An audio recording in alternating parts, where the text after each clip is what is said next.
আচ্ছা বর, কি গো? আমি একটা কথা বলবো তোমায়।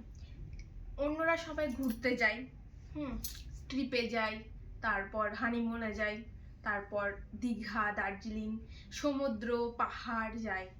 ওরা সব কত ছবি তোলে, পোস্ট দেয়, কত ভিডিও করে, হুম, তারপর কত রকম নেচারের সাথে কালার ম্যাচিং করে জামা কাপড় পরে, হুম, শুজ দেখায় ওদের, তারপর বিচে তো কত রকম ড্রেস আপ করে, ছোট ছোট ড্রেস, মিনি মিনি ড্রেস পরে, তারপর কত ক্যামেরা নিয়ে শুট করে।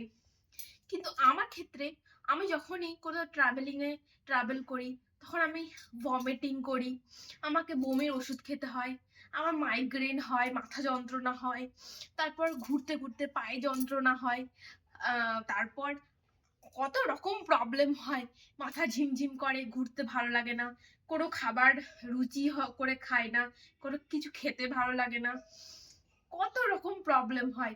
তারপর বাড়ি এসে পায়ে যন্ত্রণা করে, ঘুমাতে পারি না, পরের দিন সকালে এত ময়লা জামা কাপড়, সেগুলো কাচতে হয়। আমার সাথে এরকম কেন হয়? তাই তো।